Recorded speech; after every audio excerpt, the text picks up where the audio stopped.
Hi everyone. Hello. It's Saturday, and I hope you all have a safe Memorial Day weekend before we get started. But today we went to see two movies. Did I say this is Linda and Michelle? I think Yes, you it know is. that. Yes. But we saw two movies today, and the first one we're going to talk about is Sight. And I can tell a little bit about this, but I'm going to say right from the get-go, I took some sinus medication, and partway through I did fall asleep. And it wasn't the movie, it was me being very tired, because the parts of the movie that I did see, I'm very sorry that I didn't see the whole thing. But it was a movie about a doctor, and he was from China. Yeah, he was from China, and he went into the medical profession of ophthalmologist. Am I right with that? Ophthalmologist, taking care of, people's eyes, operating and doing fantastic things with it. And he came from a family of doctors, and that's kind of where I left off. Okay, it's a true story first. Yeah. And it's the story of Ming Wang. And Ming Wang grew up in China during a period of uprising in China that went on through the late 60s and into the 1970s.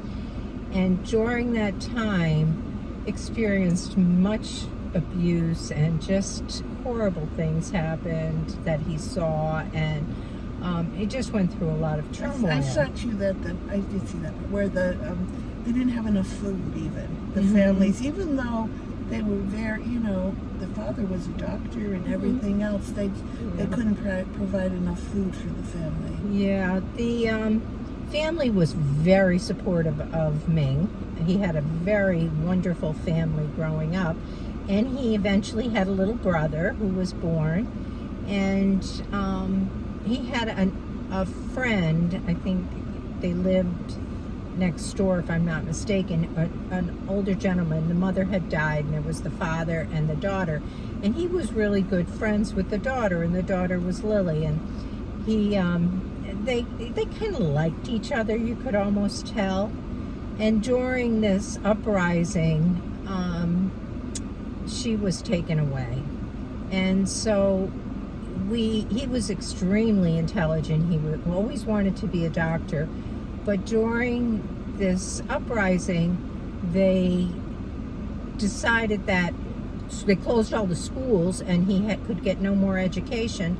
And so his father taught him to play an erbu, I think it was called, a musical instrument, and he played it beautifully. And that he was supposed to grow up, because he could now be a doctor and play in the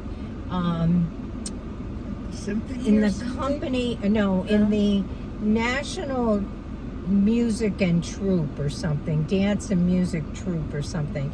I don't know. I don't know a lot about what that is, but it was something obviously that you could attain at a certain age if you knew how to play an instrument and to dance. And that was what him and Lily were going to do. She was going to be a dancer.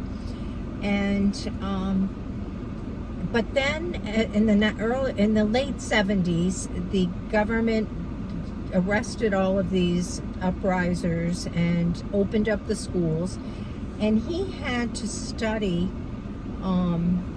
He would have been entering 9th grade and study to 3 years of school and get himself ready to start 12th grade instead of 9th, because he could take the college entrance boards as a 12th grade student. And he did, and he got into college. And eventually came to the United States and went to school at MIT. But he still always dreamed of being a doctor. And so he studied and studied to take the MCAT, pulled together $1,500 that the test cost, went through all kinds of racial stuff when he was working in a restaurant and made fun of, and he just struggled through. He didn't let anything get in his way. And when he took the MCAT, came out at the top 99 percentile and could go to school in any medical school in the country, and he went to Harvard. And he now owns what is called the Wang Vision Center, which is a nonprofit. They don't charge anything for surgeries, and they restore eyesight for blind people. It was just an amazing story. But through this story, we flash back over and over again to his childhood and how it affected him as an adult. And the story is told through a series of flashbacks. I really enjoyed it. I thought it was an amazing story, and what he has accomplished is absolutely astounding. I just really loved the movie. I don't know if you want to give it a rating. I don't know if you feel you can. I honestly, at this point, I don't think I could. I probably, whatever you're given, I probably would. It sounds fast. I'm so sorry. I missed so much of it. And if I have an opportunity, I will see this movie at some point, because it is the kind of movie that I would enjoy. Yeah, it is a slow moving at times, and there is a lot of Chinese dialogue that you have to read the captions. That didn't bother me at all. It was easy to do, and any of the accents in this were very easy to understand as well.